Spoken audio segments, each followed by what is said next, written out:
أعوذ بالله من الشيطان الرجيم بسم الله الرحمن الرحيم إن الصلاة كانت على المؤمنين كتابا موقوتا صدق الله العظيم. ناظرینو سامعینو، په سوشل میډیا باندې د قضای عمری متعلق چې دینو هر قسمه بغیر د تحقیق نه بحثونه شروع دي. چاته علم شته او چاته نشته، چاته لږ علم دی، چاته ډیر علم دی، چا مطالعه کړي دا چا نه ده کړي، او سب پروپاګاندا شروع دي او د قضای عمری ځان نه مطالب او مفاهیم چې دینو دا بیانېږي. نو د ډیرو دوستانو په وینا باندې زستاسو د وړاندې او د هغې په مشوره باندې او د هغې په تپوسونو باندې زستاسو د وړاندې حقایق مخامخ کړم. د قضای عمری څه مطلب دی او دا کم مروجه قضای عمری کم چې د رمضان شریف په اخر کې کیږي د دې څه مطلب دی، او یو سړی نه منځونه قضا شي نو د دې ادا به څنګه کوي،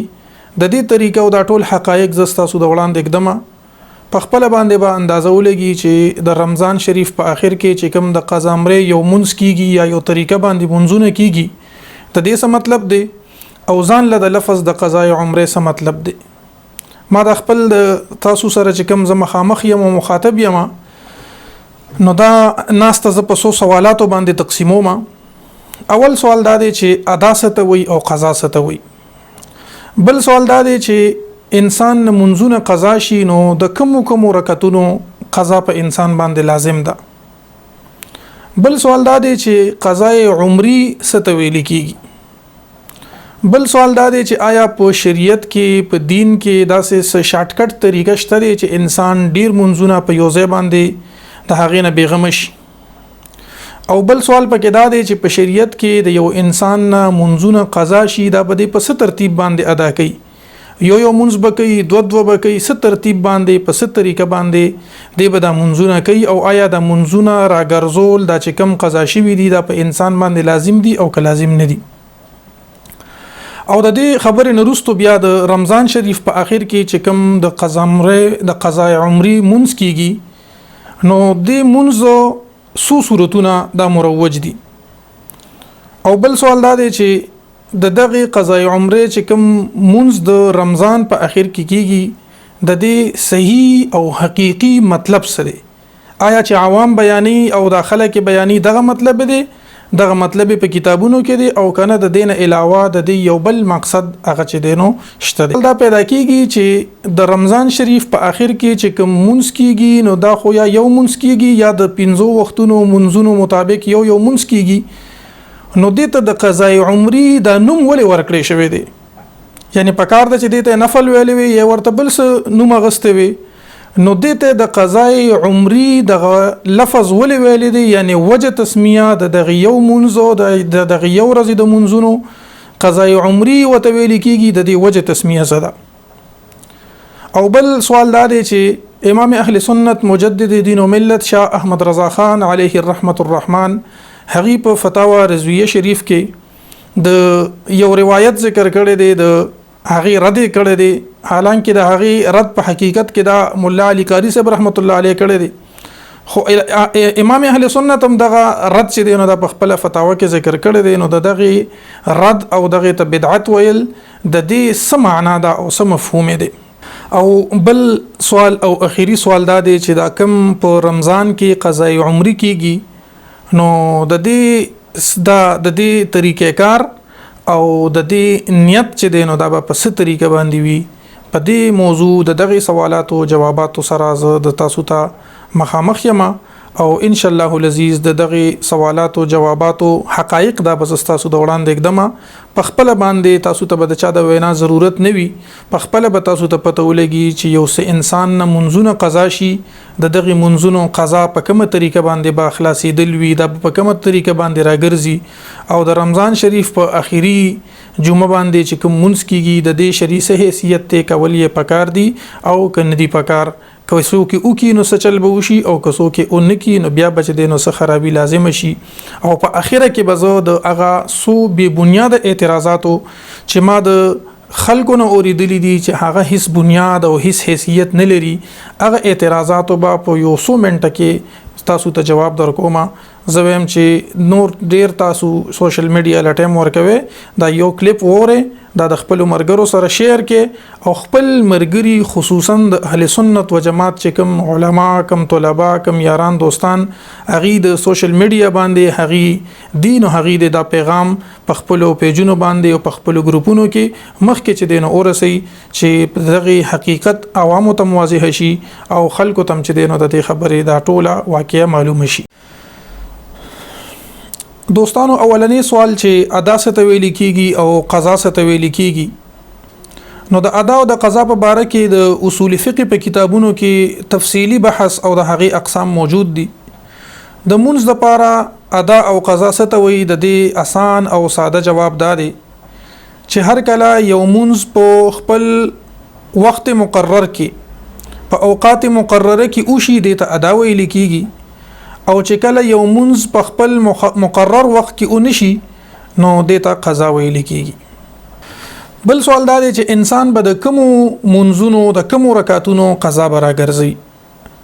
دوستانو مونږ تاسو چې منځ کوو نو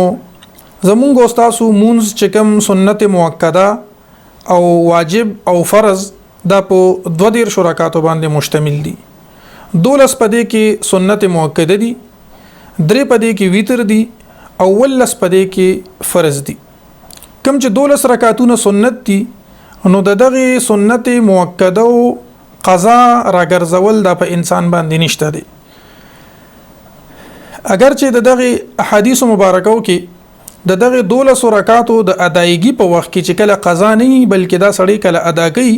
نو د دې ډیر زیات فضایل لاغلي دي. لکه سیدتنا ام المؤمنین ام حبیبه رضی الله تعالی عنها فرمای حدیث مبارک د جامع الترمذی حدیث نمبر 415 حدیث ته د جامع الترمذی 415 او روایت کوي ام حبیبه رضی الله تعالی عنها فرمای چې رسول الله صلی الله علیه و آله وسلم او فرمایل چې کوم سړی په شواروز کې دغه 12 رکعاته سنت موکده کوي الله تبارک وتعالى بدله په جنت کې کور جوړ کی. بیا ام المؤمنین وضاحت کوي چې دا کم 12 رکعاتونه دي. فرمایي 3 رکعاته د ظهر د منځ نه مخکې، 2 رکعاته د دې پسې او 2 رکعاته د ماخام د منځ پسې، 2 رکعاته د ماسخوتن د منځ پسې او 2 رکعاتونه د سحر د منځ نه مخکې.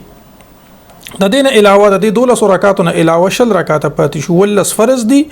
او 3 واجب دي. 19 فرض 2 د سحر د منځ، 4 د ماسپخین د منځ، 4 د مازیګر د منځ، 3 د ماخام منځ، 4 د ماسخوتن منځ فرض. دا 19 رکعاته فرض شو او 3 رکعاته ویتر واجب. د دغه 10 رکعاتو قضا د په انسان باندې لازم وي چې کوم د هغه نه په خپل وخت مقرره کې پاتې شي د دې قضا په انسان باندې لازم ده. د دې ټول سوال جواب خلاصه دا شو چې 10 رکعاتو قضا په انسان باندې لازم ده، 3 ویتر دي او 19 فرض. بل سوال دا دی چې قضای عمری څه ته ویل کیږي. قضای عمری د ته ویل کیږي په اصطلاح د شریعت کې چې یو انسان دی او د هغه نه ډیر منځونه پاتې شوی وي او دی غواړي چې زه د خپل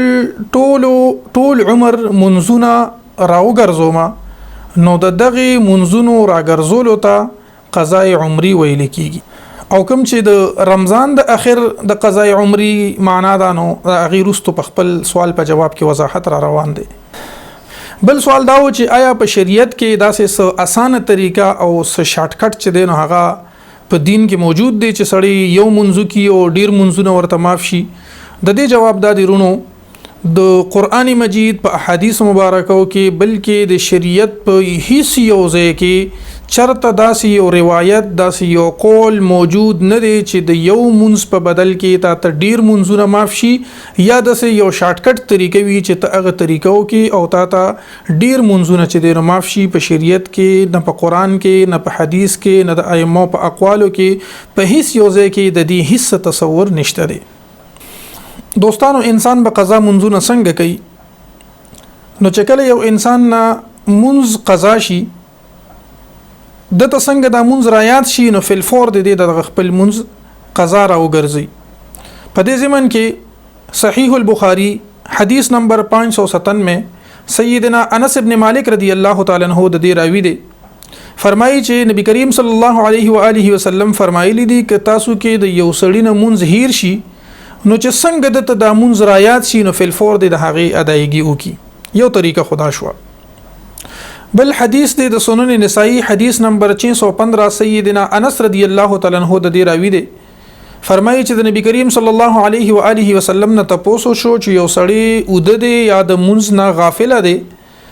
نو هغه ورته ویل چې د دې کفاره دادا چې کله د ترایات شي نو د فورن د غمونځو کی یعنی د قضا د مونږ د راګرځولو طریقه دادا چې انسان با د دې ادایګي کوي او چې کله د انسان نه د یو نه زیات منځونه قضا شي نو بیا به هغه په کوم ترتیب باندې کوي د نبی کریم صلی الله علیه و آله وسلم نه او د صحابه کرامو نه منځونه چې دینو دا قضا شوی او په دې زمن کې حدیث ته حدیث نمبر 179 جامع الترمذی او عبد الله ابن مسعود رضی الله تعالی عنہ د دې راوی دی فرمایي چې د جنگ خندق په موقع باندې نبی کریم صلی الله علیه و آله وسلم د سلور منځونو دا منع کړی شو یعنی سلور منځونو د حقینه قضا شو د صحابونو هم قضا شو. نو بیا نبی کریم صلی الله علیه و آله وسلم سیدنا بلال رضی الله تعالی عنہ ته حکم وکړو چې ته اذان وکړو نو د ماسپخین مونږ ادا کو او بیا یعنی اذان وکړو اقامت وکړو د ماسپخین مونږ ادا کو بیا اقامت وکړو د مازیګر مونږ ادا کو بیا اقامت وکړو د ماخام مونږ ادا کو او بیا اقامت کو د ماسختن مونږ چې نو د ادا کو د ادیزه کې د ادا مطلب دا دی چې راوي ګرځولو یعنی اول د ماسپخین مونږ راو ګرځولو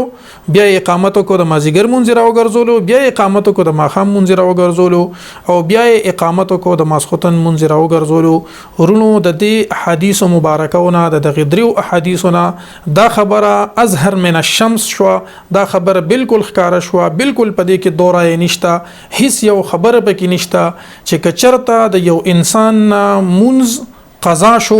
نو د دې قضا د دې کفاره ده چې عمدغه منز براګرځي ځکه چې رسول الله صلی الله علیه و آله وسلم په خپل باندې راګرځولې دي هغه ارشاد فرمایلی دي صحابه کرامو په خپل باندې راګرځولې دي نو بس پدې کې هیڅ دورای نشته چې قضا عمری مطلب دا دی چې انسان به د خپل ژوندۍ منزونه راګرځي.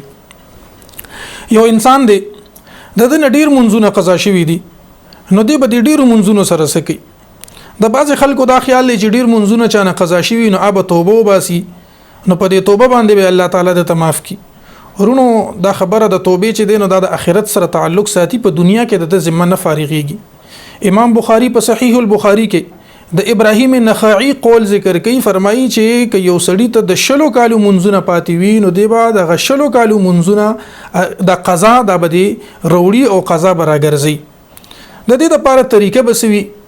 د دې لپاره څه خاص طریقه نشته خو صرف دا یو خبره پکې یاد ساتل پکار دي چې کوم منځونه د انسان نه فوت شوی وي نو دی په هغه کې به دې سوچو کې فکر وکړي. یو انسان دی او هغه بل فرض 50 کاله ژوندۍ ده او دنه اکثر او بیشتر منځونه پاتې شوی دي نو دی به د خپل ټول ژوندۍ حساب وکړي. یا یو انسان دی هغه ته پته ده چې ما د 2-3 کاله یا 4 کاله منځونه نه دي کړي ابدا هغه حساب وکړي. او که یو سړی ډیر بیل مازه یو پته ورته نه لګي نو زنانه بعد 9 کالو د عمر نه پس او الک چې دی نو دی بعد 12 کالو د عمر نه پس خپل حساب کتابو کی او څومره منځونه چې د دینه قضا شوی وي یو منځ براګرځي د راګرځولو په طریقه ز تاسو ته بیانوم خو یو منځ براګرځي بس د دې لپاره نبی علیہ الصلوۃ والسلام فرمایي چې د دې لپاره بل کفاره نشته بس هم دغه کفاره ده چې یو منځ براګرځي. بل به انسان د دې خبرې خیال ساتي چې کوم منځونه ته په سفر کې قضا شوی دي نو هغه به 2 رکعات کوي کوم چې 4 رکعات منځ دي او چې کوم ته په اقامت کې قضا شوی دي نو هغه به دي پوره منځونه کوي. او بل خبره دا ده چې د دې لپاره ټایم څه دی دا په کوم ټایم کې کوي. یو انسان دی بل فرض اغه نه د 10 کالو منځونه پاتې شوی دي نو دا به په کوم وخت کې کوي یو منځ به کوي کنه د سحر منځونه به ټول کوي بیا به د ماسپخین منځونه کوي څه ترتیب به کوي نورونه د هر قسمه اجازه ته په هر ټایم کې اجازه ته سوا د 3 وختونو نه په 3 وختونو کې منځ کول د من دي یو د طلوع د شمس تنور د راختو په وخت کې یو د غروب د شمس د نور د پریوتو په وخت کې او بل چې کله نور په زوال باندې شي او کله د قبله طرف ته مایل کیږي دغه مایل کېدو نه مخکې زوال د شمس په وخت کې دغه وخت کې چې دینو منځونه کول قضا منځونه کول نفل په دغه کې من دي او قضا منځونه په دې کې من دي خو نفل د سحر د منځنه تر د نور راختو په دغه ټیم کې من دي نفل د مازیګر د منځنه تر ماخامه پورې په دغه ټیم کې من دي فقها وضاحت کړی دي که څوک قضا منځ په دغه کې کول غواړي نو د قضا منځ راګرځول د په انسان باندې واجب دي په انسان باندې لازم دي هغه په دغه وختونو کې قضا منځ چې دینو دارا ګرځول شي الا دا چې د منځ قضا کول چونکی ګناه ده د دې علی الاعلان اعاده کول علی الاعلان د دې ادایګي کول د غرا ګرځول د خلکو په مخ کې چې په ترک د معصیت باندې اعلان وشي نو علما او فقها لیکلي دي چې احتیاط تی وکي چې په دغه سحر د منځ نه پس تر در نور راخته پوري او د مازیګر د منځ نه پس تر د نور پرې وته پوري په دې ټیم کې د احتیاط وکي د عوامو په مخ کې د نورو خلکو په مخ کې د قضا منځونه نه راګرځي او که نور وختونو کې راګرځي د منځ نمخ کې یا رستو نو په هغه باندې د هغه د پته نه لګي چې د قضا منځ کوي کدا د سنت موکد کوي کدا د سنت غیر موکده کوي ورونو یو انسان د حساب کتاب خپل کو دی منځونه راګرځي نو دی په دې طریقه باندې منځونه راګرځي چې څنګه د اسانه وی علماء یو طریقه خودلې ده لازم نه ده چې په دې طریقه دې سړیو کی طریقې دا خودلې ده چې ته منځ کې نو کو نور د قضا کیږي خو بس فل فور کوا زړه منځونه ته په دې طریقه باندې کوا چې یو منځ د سحر منځ کې نو یو ور سره قضا وکا د ماسپخین منځ کې نو یو ور سره قضا وکا د مازیګر منځ کې یو ور سره قضا وکا د ماخام منځ کې یو ور سره قضا وکا د ماسختن منځ کې یو ور سره قضا وکا چې ویتر کې نو د ویترو قضا وکا او داسم کولی شي چې د سحر منځونه ټول اولو کې بیا د ماسپخین منځونه شروع کې یعنی بس لګیاي چې څومره مقدر ته ملاويږي هغه شانه کې نو داسم صحیح ده دا ټول طریقې چې دینو دا صرف د غدري وختونو ته پکې خیال پکار دی خود ټول خبري خلاصه دا شو د احادیث مبارکه او د دې تفصیل چې کله یو انسان منځ قضا شي نو د دغه منځ کفاره صرف دا چې دغه منځ براګرځي او دا چې کوم قضا کړی دی د دغه قضایي په باره کې به د الله تبارک وتعالى نه معافي غواړي دا د منځ د ادایګي د منځ د قضا منځونو دراګرځولو هم دغه یو طریقه ده البته په دې کې علما او فقها او د حدیثو پرانا کې دا یو وضاحت کړی دی چې کوم انسان منځ کوي نو فرض منځ کوي نو په دې فرض منځ کې چې دا کم دوه تشرکاتونه وي په دې کې د سوره فاتحه او نو وي نو دا دوه رکعاتونه بغیر د سوره فاتحه نم کیږي د پکې ودرېږي په اندازه د درې سبحان الله باندې درې پیری سبحان الله وي یا که سبحان الله او نو وي صرف قیام چې دغه هغه متحقق شي نو د منځ به وشي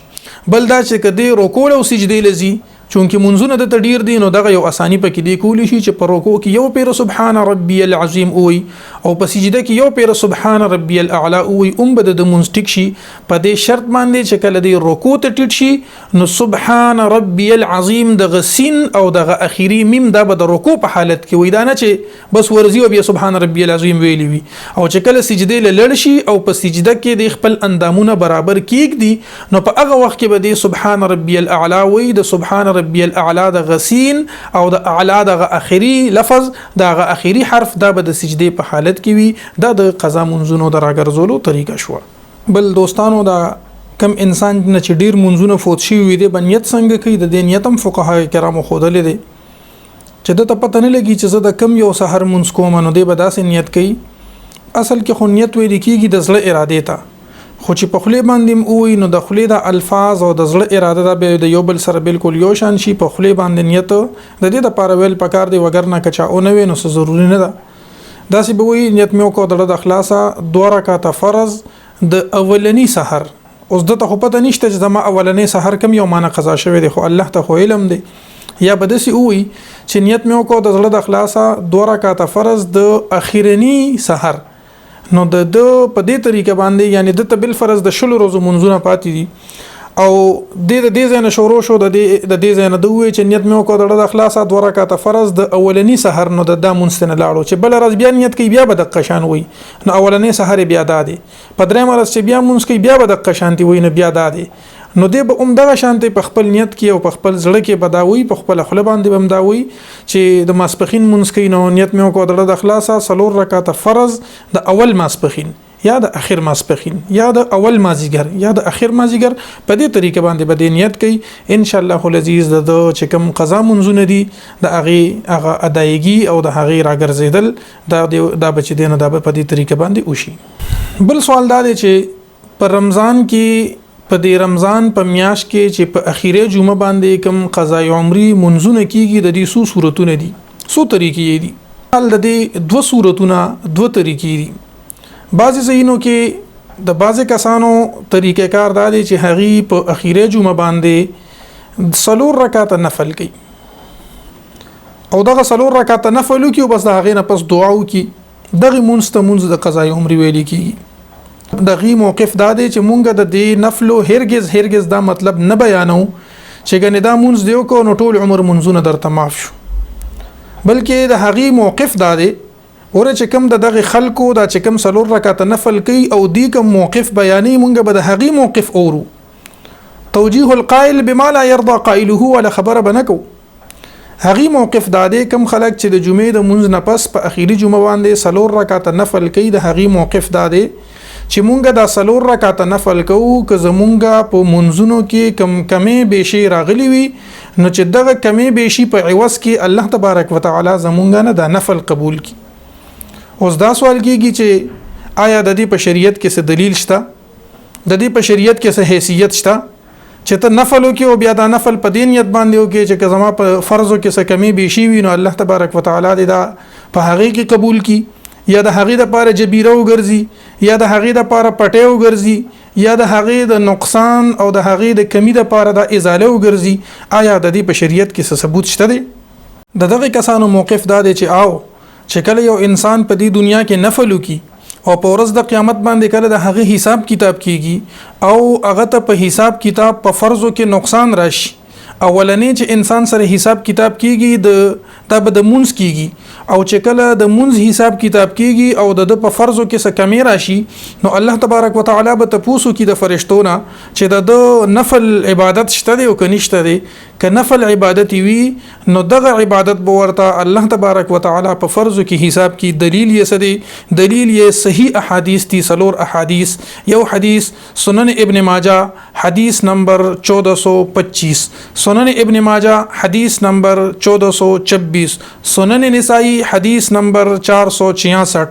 جامع الترمذی حدیث نمبر 413. دغه 3 والو احادیثو کې د دې خبرې وضاحت موجود دی چې په ورځ د قیامت باندې د انسان په فرضو کې نقصان وي، د انسان په فرضو کې کمی وي، هغه به ورته د تطوعنا او د نفلی عبادت نه پوره کیږي. لہذا دا موقف دا چې دینو دا موقف خلاصه دا شو چې دغه نفل منځ په دې نیت باندې او په دې غرض باندې کچرته په ورځ د قیامت باندې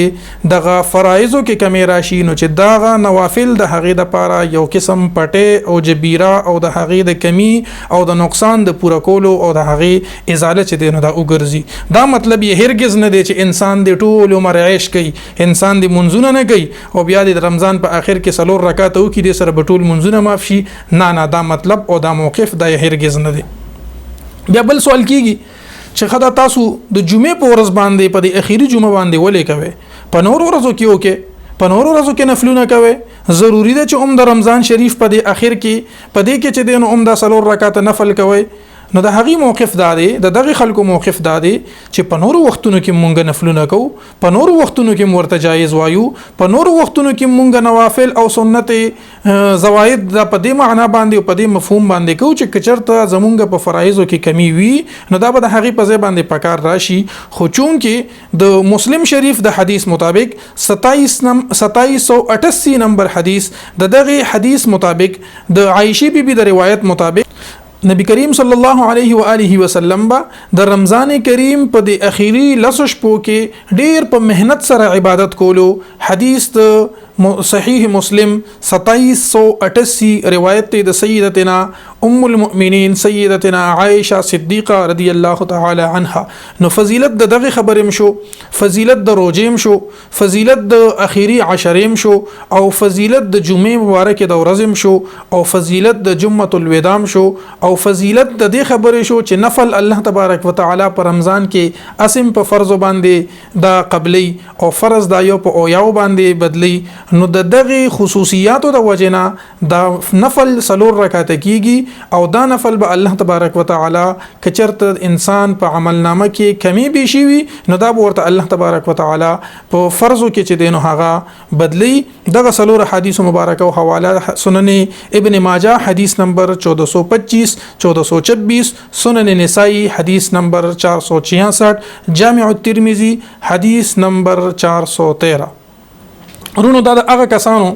موقف ته چې کوم د جمعې د مونږ نه پس سلور رکعات د اخیری جمعې نه پس سلور رکعات نفل کوي د هغې دا موقف ته چې مونږ د سلور رکعات نفل کوو د دغه نفلونه زمونږ هرگز هیڅ کلم دا مقصد نه دی چې ګنې مونږ ته به ټول منځونه معاف شي یا مونږ به منځونه نه کوو او دا به د هغې دپاره جبیره شي. نه د هغې موقف هغه دی کوم چې په احادیث مبارکو کې بیان شوی دی، کوم موقف چې په صحیح بخاری حدیث نمبر 597 کوم چې په سنن نسائی حدیث نمبر 615 کوم چې په جامع الترمذی حدیث نمبر 179 کې بیان شوی دی چې د قضا منځونو د پاره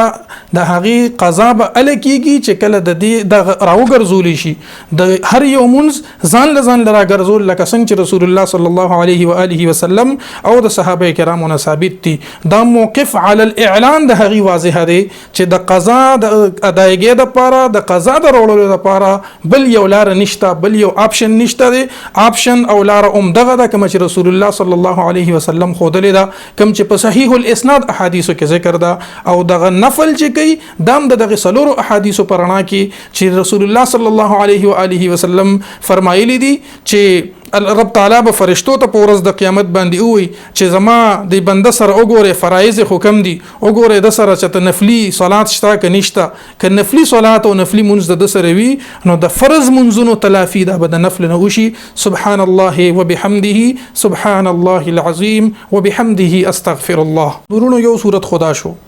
دویم صورت دا دی چې اغي د سحر 2 رکعاته یا د څومره فرایض او وتر دي نو د دې په ځای باندې یو منځ کوي. نو دغه منځ چې کله د هغې موقف اوري دی شي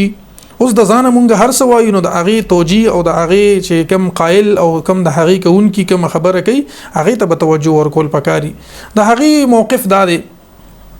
چې دا مونږ چې کم 2 رکعاته د سحر او 4 رکعاته د ماسپښین او داسې په دې ترتیب باندې کوم منځ کوو نو دا قضا ده. که د چانه قضا منځونه شوي نو هغه قضا د هغې دپاره قضا ده. که د چانه منځ نیوي قضا شوی نو دا قضا احتیاطي ده. که چېرته په منځ کې څه کمزوري پاتې شوي نو دا به د هغې په ځای باندې شي. او که نه یو کس دی او د هغه منځم ته نه دی قضا شوی او بیا د هغه قضا احتیاطي هم نشي، د هغه په منځونو کې څه نقصان هم نه وي نو بیا د هغه دپاره دغه منځ چې دی نو دا نفل دی او دا په څه طریقه باندې کېږي نو هغه طریقې کار او دا خبرې زه مخکې ذکر کوم. 2 صورتونه ذکر شو. یو صورت دا دی چې په بعضې ځایونو کې د منځ نه پس 4 رکعاته نفل کېږي او په بعضې کې یو منځ کېږي 2 رکعاته د سحر او 4 رکعاته د ماسپښین په دې ترتیب باندې تر اخره پورې. وتر او د ماښام منځ دا چونکې 3 رکعاته دي نو دا په 3 رکعات باندې قاعده کېږي او بیا چې دی نو 4 رکعات هم ورسره شاملېږي. د دغه طریقې زه په بل چې کوم سوال دی په خپل ځای کې د هغې وضاحت کوم. ورونو 2 صورتونه شو خو د دې مطلب د دواړو د طرفونو دا دی که څوک 4 رکعاته کوي د هغې دا موقف دی چې ګورې دا د ټولو منځونو په ځای باندې دا کار نه کوي. منځونه به ټول واپس یو منځ به ګرځي چې د چانه قضایي او که څوک د دې ترتیب باندې دا منځونه کوي چې ساره 2 رکعاته وکړي د ساره 2 رکعاته د ماسپښین د ټول منځونه وکړي د هغې دا موقف هرگز نه دی. هرگز د هغې کتابونو کې نه د دې خبرې تذکره شته نه چې دی نو په بل ځای کې داسې خبره اتره شته چې د هغې نه دا خبره را څرګندې شي چې ګنې د دې دا خیال دی چې ټول منځونه به انسان ته معاف شي، د اویاو کالو منځونه به ورته معاف شي. دا مطلب د دغې قضای عمرې هرگز نه دی.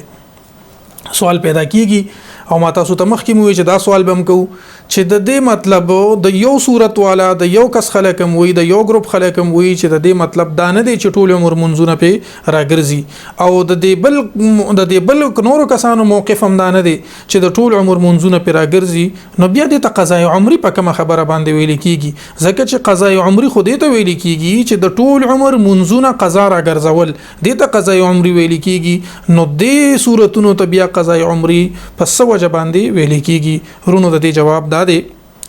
د دغه خبره جواب هم دا دی چې دا د ته قضا عمرې ولې ویل کیږي او د دې خبرې جواب هم په دې کې موجود دی چې دا په دې رمضان کې ولې کیږي په بل وخت کې بم کړي وي په نور وختونو کې بم کړي وي نو د اغي موقف دا دی چې په نور وختونو کې هم جایز دی په هر وخت کې دغه قضا منځ راګرځول جایز دی خو په رمضان شریف کې ولې کوي او بیا د ته نوم د قضا عمرې ولې ور کوي نو د هغه په ضمن کې دا یو څو روایت دي یو روایت دا دی کچره الله تبارک وتعالى امت د جناب رسول الله صلی الله علیه و آله وسلم ته دیتا چې دینو عذاب ورکول غختل نو بیا به دیتا رمضان کریم نو ورکو او څوک چې د رمضان په اخیری جمعه باندې د ظهر او د عصر مینس کې د اخیری د ظهر او د عصر په مینس کې فوت شوی منځونه وکي نو د تب دومره ثواب ملاويږي لکه د اویاو کالو د منځونو او بل روایت ته چې څوک د رمضان په اخیری جمعه باندې 15 رکعاتونه وکي نو دا د شوا لکه د چې اویا کال منځونه کړی وي دا روایت چې دینو دا تذکرۃ الواعظین هم ذکر کړی دی په باب د شرف رمضان کې دا نهایم ذکر کړی دی په شرح د هدایه کې دا فواید بهیم چې دینو دا ذکر کړی دی د دغه روایتو باندې زمونږ مقصود صرف دا دی چې کڅوکو د رمضان شریف په د اخیری جمعه باندې دغه منځونه وکي نو دې ته به دومره ثواب به ورته ملاويږي دا مطلب نه دی چې ګنې دومره کلونو عبادت تاسو ته معاف شو دا صرف دغه دومره ثواب به ورته ملاويږي د دغه ثواب په وجه باندې چې دا د اویاو کالو ثواب په دغه روایتو کې ذکر شوی دی او د نبی کریم صلی الله علیه و آله وسلم د امتیانو اوسطن عمر دا تقریبا د شپېتو او یاو اتیاو کالو په مینس کې وین اوسطن عمر تقریبا او یا کال جوړیږي او دلته په دې روایتو کې د او یاو کالو ذکر شوی دی نو مفهوم دا دی چې په دغه مونږ کول باندې انسان ته دومره فائدہ ملاويږي دومره ثواب ورته ملاويږي لکه د ټول عمر مطابق چې څومره انسان ته ثواب ملاويږي د هغه د عمر مطابق به د ثواب ملوشي د دغه او یاو کالو په نسبت سره چې دا اوسطن عمر دی په دغه وجه باندې بعضی علماو دغه منځونو راګرځولو ته قضای عمرې ویلې ده د قضای عمرې معنی حقيقي هم هغه د چې یو منځ براګرځي او دې زته چې قضای عمرې ویلې شوی دی دا ورته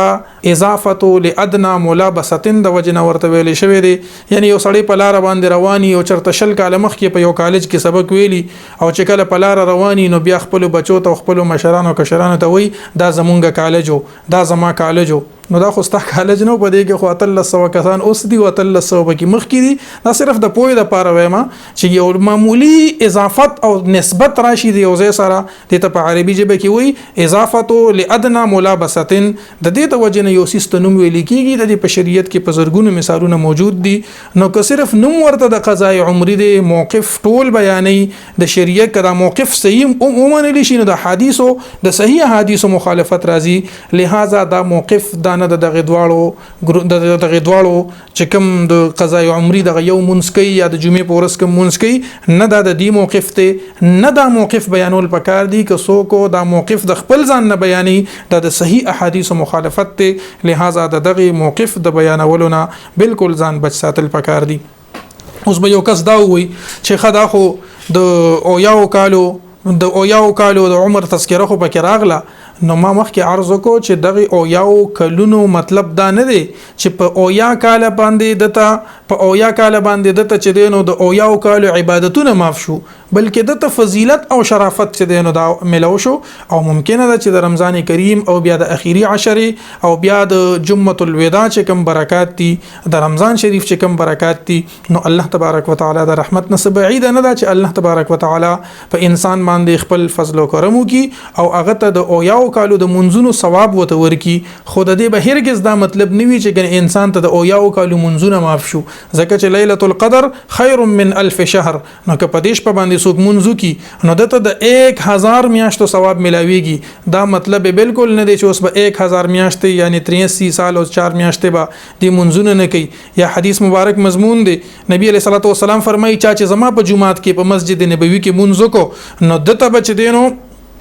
دته به دغه مون ثواب یو په زر ملاويږي دا مطلب هرگز نه دی چې 999 ورته معاف شو او په دغه حدیث کې جناب رسول الله صلی الله علیه وسلم فرمای چې په بیت الله شریف کې مونږ کو نو یو مونږ په 1 लाख باندې دی نو د دې هرگز دا مطلب نه دی چې دته به د 1 लाख مونږونو ثواب ملو شي لہذا دته په ژوندۍ کې 99999 مونږونه دا ورته معاف شو څنګه چې په بیت الله شریف په مونږ باندې فضیلت خو ملاويږي خو نور مونږونه درته نه معاف کیږي څنګه چې په مسجد نبوي کې تا په مونږ باندې فضیلت او د زرو مونږونو ثواب خو ملاويږي خو نور مونږونه په دې سره نه معاف کیږي څنګه چې د ليله القدر د شب قدر په دغه بهترین شپه باندې تا ته په دې مونږ باندې په د عبادت باندې په قیام باندې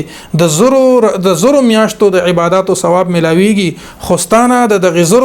زرو میاشتو عبادت دا نه ساقط کیږي بلکې عبادت د په خپل ځای باندې کې مونږ د په خپل ځای باندې کې ادا کړی دی نوی قضا به د هغه راګرځوي څنګه چې په دغه فضیلتونو باندې منځ معاف کېدل او ساقطېدل نشته نو بیا دا روایت چې کوم ذکر دي دا خو صرف د تایید د لپاره ذکر دي د دې روایتو کې ضعف موجود دي خو چون کې فضیلت د عمل د لپاره دا وړاندې کیږي او د محدثینو لیکلي دي چې په فضیلت د عمل کې اگر که حدیث سندن ضعیف وي بیا هم د فضیلت په فضایل د اعمالو کې د اعمالو په فضیلت کې دا قابل قبول ورونو بل سوال داو چې امام اهل سنت امام احمد رضا خان علیه الرحمت الرحمن هغي د دې رد کړل دي او دې ته بدعت ویلي دي بدترین بدعت ورته ویلي دي نورونو د رد د مولا علی قاری رحمت الله تعالی علیه د پاغي کړه دي په یو روایت باندې او امام اهل سنت هم دغه ذکر کړه دي او بیا په دې باندې وضاحت کړه دي چې داسې قسمه خبره چې څوک کوي نو دا بدعت دي سکه خبره سو کوي داسې خبره سو کوي چې یو سړی د رمضان په اخیری جمعه باندې یو فرض منځ قضا وکي او داسې وي چې او یا کال زمانه منځونه فوت شيو د او یا کالو د ټولو ادایګي به وشي نو دا روایت مولا علی قاری رحمت الله تعالی علیه فرمایي دا روایت قطعا باطل دی دا قطعی طور باندې په دروغ باندې مشتمل دی او وجه ذکر کوي چې دا روایت چې دی نو دا د اجماع خلاف دی او اجماع په دې خبره باندې دا چې د کلونو عبادت پر خودل شوی عبادت یو عبادت د پر خودل شوی عبادتو قائم مقام نشي ګرځیدي دغه موقف ما مخکیم تاسو ته بیان کړ چې دا موقف د چام وی نو په دې نیت باندې کې عبادت کوي په دې نیت باندې قضا عمرې کوي په دې نیت باندې نوافل کوي نو بیا دغه نوافل صحیح نه دي او کچرتا یو سړی مطلقاً نوافل کوي او د ترمذی شریف دغه حدیث مطابق چې دا براله په ورځ د قیامت الله تبارک وتعالى په فرضو کې حساب کی یا یو سړی د خپل منځونو قضا حقيقي کوي یا قضا احتیاطي کوي او یا هغه نوافل کوي نو یقینا په شریعت کې د دې من نشته او امام اهل سنت چې بدعت ویلي دي اغي ټیک ویلي دي اغي خمونګم تایید کو هر یو عاقل مسلمان به هغه عاقل او عالم مسلمان به هغه تایید کوي چې داسې یو خبره کول چې د هغه په شریعت کې څه بنیاد نه وي داسې یو خبره کول چې په شریعت کې څه اصل نه وي منګړت او د ځانه جوړ کړی شوی خبره وي یقینا هغه په دین اسلام کې بدترین بدعت او هغه د دین اسلام نړول دي رونو بل سوال دا دی چې د قضا عمره طریقه نو طریقې دا ده چې 2 رکعاته د فرض د سحر د قضا وشي او نیت هم دغه شانتي تړل کیږي چې نیت مې وکړه د اخلاص 2 رکعاته فرض د اول سحر د نیت اصل کې د دې طریقې دا وی چې نیت امام کوي امام نیتو کې او مقتدیانو ته بیا داسې وي چې تاسو د امام منځ اوکې امام چې کم نیت کړی دی نو د کې کم سلور صورتونه د امامت جوړیږي چې اقتدا د فرض کوون کې د په نفل کوون کې پسرانه شي هغه ځان له تفصیلی د فقه بحث ته به هر حال امام نیت تړي چې نیت مې وکړه د اخلاص 2 رکعات فرض د اول سحر یا د اخر سحر یا د اول ماسپخین یا د اخر ماسپخین یا د اول مازیګر یا د اخر مازیګر په دې ترتیب باندې چې دینه هغه د خپل منځونه وکي او دا د منځونو دغه طریقه په سلور رکعاتو په 2 رکعاتو کې هم داسي وي د ماخام 3 رکعات چې کله برابر شي بیا یو رکعت هغه سره بل شاملې 3 رکعات ویتر چې برابر شي بیا هغه سره یو رکعت بل شاملې د دې لپاره کچرتا د چا منځونه قضا نوي نو د اغي نوافل حساب شي او نوافل د 3 رکعات نیوي د 1 رکعات نیوي د جوړي وي نو 2 رکعات یا 3 رکعات یا 6 رکعات چې دینو هغه نوافل وي نو امید دي چې دا به الله تبارک وتعالى د حقینه په نوافلو کې حساب کی دا تاسو بسوګو کې چې مولانا صاحب ته خو لګیای او خبره کې د مخ کې خو د احادیث حواله ورکړي د مخ کې خو د ترمذی حواله ورکړه د بخاری حواله دی ورکړه د نسائی حواله دی ورکړه دا کومه طریقه چې د ذکر کړه چې داسې طریقې سره به مونږ کوي په دې باندې خو د صح حواله ورنکړه نو آیا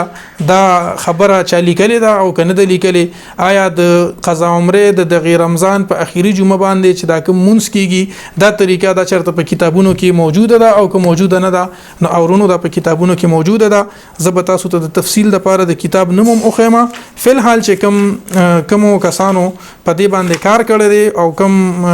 کوم فقہی کتابونو کې د دې طریقې کار موجود دی نو د هغه کې زه تاسو ته د کتابونو نمونه او د هغه صفحه نمبر اخلمه بیا چې د کوم کتاب نه ما استفاده وکړه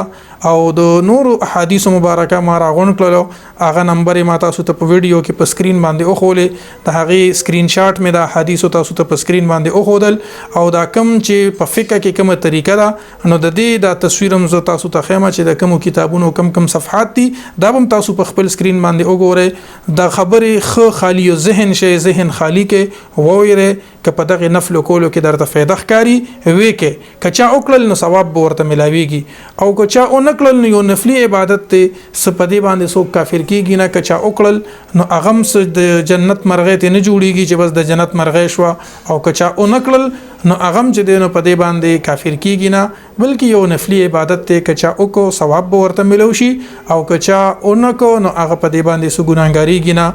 دغه د قضا عمره دا طریقه د جمعې د ورځې د اخیری جمعې چې کوم منځ دی نو دا د فقہی کتابونو لیکلي دي نمبر 1 فتاوا قاضی خان صفحه نمبر 55 نمبر 2 خلاصه الفتاوا جلد نمبر 1 صفحه 152 نمبر 3 بحر الرائق جلد نمبر 2 صفحه 80 نمبر 4 فتاوا تاتار خانیہ جلد نمبر 1 صفحه 770 فتاوا عالمگیری جلد نمبر 1 صفحه 124 فتح المعین جلد نمبر 1 صفحه 662 فتاوا شامی جلد نمبر 2 صفحه 37 تحتاوی صفحه نمبر 243 فتاوا نور الهدى صفحه 48 تفسیر روح البیان جلد نمبر 10 صفحه 637 تلك 10 کامله دوستانو که په دې موضوع باندې مزید تفصیل د چا پکار وي نو انوار الایمان په دې کې تفصیل موجود دی انوار الایمان د علامه مفتی حافظ متی الله صاحب لنډی کوتل د هغې تصنیف دی د فقہ یو کتاب دی او ساده پښتو ژبه کې دی او په دې کې د قضا عمره بحث او دا کوم موقف چې ما بیان کو هم دغه موقف چې دی نو دا په دې کې ذکر شوی دی دوستانو په دې قضا عمره باندې چې دینو مختلف قسمه بے بنیاد اعتراضات کیږي یو اعتراض پیدا کیږي یو مفتی صاحب د هغې تقریر مې اوریدلو د قضا عمره په باره کې خپل عوام چې دینو هغه گمراه کول او ورته لګیاو ورته وی چې د بعضی خلکو د اخیری جمعه د رمضان باندې یو منځو کې یو بس وی چې د ټولو عمر منځونه درته معاف شو او بیا په دې باندې چې دینو د دې رد کولو دوستانو دا بالکل بی بنیاد خبره ده ما دا تقریبا 40 منټ نه زیات خبرې وکړې د حدیث او حواله مې پکې ذکر کړې لس د کتابونو نمونه چې نه پاغه کې د فقہی کتابونه دي یو پکې تفسیر دی د هغه حواله مې ورکړې د انوار الایمان د حافظ متی الله صاحب د کتاب حواله مې درکړه چرتم د اهل سنت په کتابونو کې کڅوک سلور رکعات نفل کوي او کڅوک دغه ټول رکعاتونه ټول منځونه 15 واړه کوي چرته د چا موقف دانه دی د چا په کتاب کې دانشته د چا عالم په تقریر کې دانه دی ویلې دا د ځان نه چې دینو دا خبره جوړي دغه مفتیان صاحبان په منبر رسول باندې ناستي او دروغ وي خپل عوامم گمراه کوي یو بل مفتی صاحب مورید او هغه دغه موقف بیانولو نو دی خو د اول دی سره دلیل څه دی په دی باندې د کمال خبره خدا د دلیل ور سره سره دلیل ور سره د میسجونه راځي خلک په میسجونو کې خبرې کوي الکه میسجونو کې خلک خبرې کوي د خود دنیا خلک لګیا دي سوک سوي نو د کڅوک غلط میسج کوي د اغي اصلاح پکار دا مطلب نه دی چې غنی د اهل سنت چې کوم علما دي نه اغي نه پويږي او بس اغي وایي چې په یو منځ باندې غنی ټول منځونه انسان ته معاف کیږي دا بالکل 100% غلطه خبره ده بل اعتراض دا کیږي چې د علي رضی الله تعالی عنہ دا قول ذکر کوي چې دی خدا قول ذکر کوي خدا مولا علی قاری رحمت الله تعالی علیه ته چې دینو باطل ویل دي نو مولا علی قاری صاحب رحمت الله تعالی علیه ورته باطل ویل دي زمونږ علما او مشران د اهل سنت خصوصا امام اهل سنت امام شاه احمد رضا خان علیه رحمت الرحمن هغه هم دغه سوچ ته او دغه فکر ته دا کم چې عوام بیانې یا سو کې بیانې چې غنی په یو منځ باندې او د ټول عمر منځونه معاف کیږي کدا سوچ څوک نو دا سوچ باطل دی او کدا حدیث څوک بیانې نو دغه حدیث موضوعي دی ځکه چې دا د اجماع خلاف دی نو دغه خو زمونږ مشرانو زمونږ کتابونو د دغه جهت نه د حرمت ذکر کړي دي دغه ته بدعت ویل دي دغه ته بدترین بدعت ویل دي نو دغه اعتراض چې نو دام په دغه خلکو باندې پکار نه دي دغه اعتراض د بی بنیاد او باطل دي بل اعتراض د عقلی دلیل په شکل باندې کوي چې دا خود سه شو چې لکه زما یو کس ته اویا لک روپیا ته واخلم او چې بیا کله پیسې واپس ورکوم یو لک روپیا به ورکم چې بس دا په اویا لک کی حساب کا نو دوستانو دا څه قسمه خبره کولو دا څه دلیل خو نه دی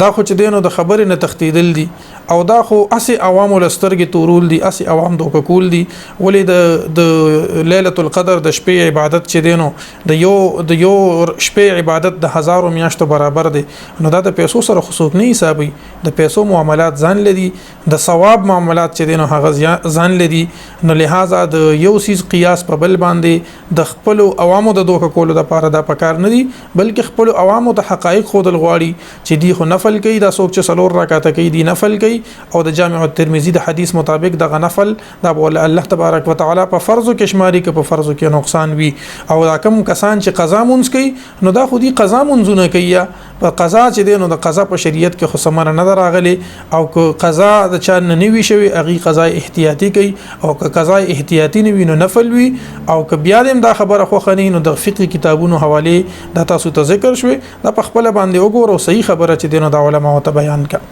بل اعتراض دا کوي کیسې څه کوي د دروغ کیسې کوي دلیل نشته ټوس مضبوط خبره نشته بس قصه کوي قصه څه کوي قصه دا کوي وای چې زما یو دوست په جرمني کې یو اغه والته نو ماته قصه کوله چې مونږ به الته کې مسلمانان 100% مسلمانان به جمعه تراتلو او بیا به چې دینو سو وخت د تیر شو نو وښنو پټکو ول راغله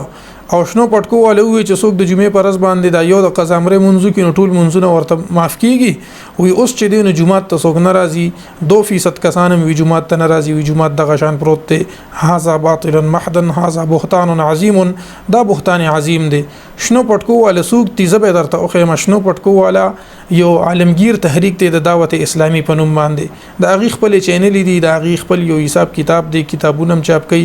د هغي په کتابونو کې چرته په یو جزئیه کې دا خبره نشته چې په یو منځ باندې د یو کالو منځونه معاف کیږي بلکې نن خو د سوشل میډیا نن سبا د سوشل میډیا دور دی په یوټیوب باندې او په فیسبوک باندې تاسو سرچ ورکې دعوت اسلامی والا د دې خبره ډیر زیات رد کوي چې د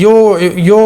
منځ باندې غني څوک دا څنګه چې په عوامو کې مشهور ده چې په یو منځ باندې غني د او یو کالو منځونه معاف کیږي هغه د دې ردم کوي د هغه ویډیوز موجود دي هغه په کتابونو کې مراد کوي او د دغه چې کوم د اهل سنت چې کوم مشر دی امام احمد رضا خان علیه رحمت الرحمن هغه د دې جهت نه ک یو منسوک په او یو کالو باندې حسابي نو هغه ورته بدترین بدعت ویل دي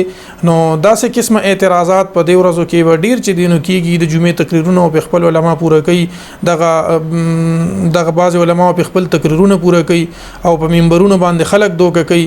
او تحقیق د مسلې نه کوي چې دا خو یو کتاب خو اوخی یو کتاب د اوخی د اهل سنت